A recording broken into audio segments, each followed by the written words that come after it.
So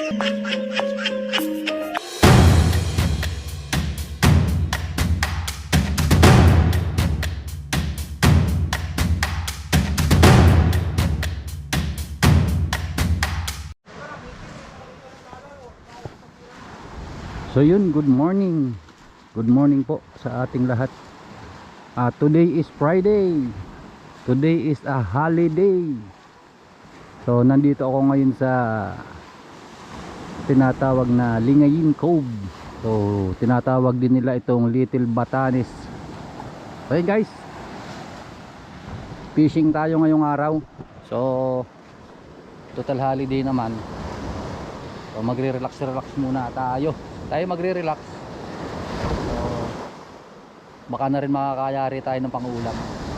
So nung mga nakaraang taon, so bali 3 GT na ang nahuli ko dito. So yung pinaka maliit niya ay kulang-kulang 5 kilo. So susubukan ulit natin ngayon kasi mga gantong panahon yun na makahuli ako dito. So ngayon ay nag-high tide. Yan. So yan guys, so shout out po sa inyong lahat. Yan. Maraming salamat po sa walang sawang panonood ng ating mga kalukuhan. Kalukuhan. So yan. So pasampahin ko lang yung bato na yan para sa hagis tayo. O try muna natin dito sa baba.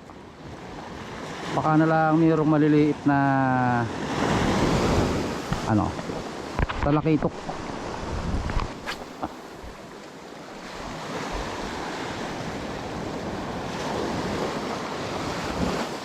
Oh, napakalaki ngayon ng tubig.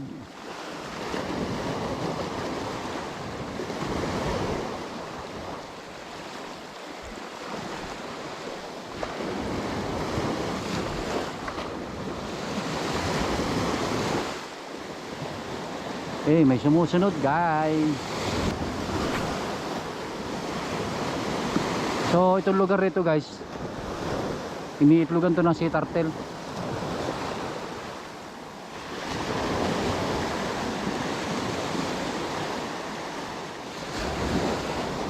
Uy, sala. Eh, may kumagat guys. May kumagat. So di lang tinamaan ng maganda. Naka-fish on tayo guys. So nandito ako ngayon sa may Little Batanes. Uy, medyo may galaw.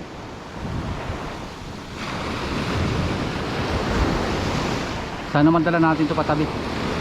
Uy, grabe bumawi. Parang talakitok.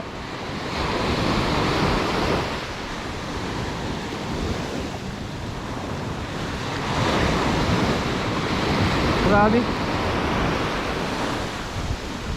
Yari ka na ngayon. Yari ka na ngayon.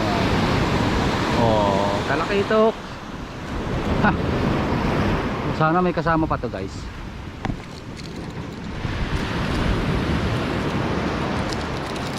Ang likot. Grabe. Uy. Pahawa ka naman. Ay, grabe. Aray.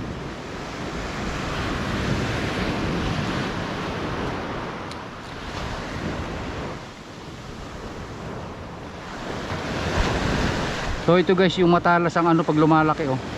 Yan oh. Yung matalas ang tinik. So banlog. So baka may makasamahan tong malalaki dito.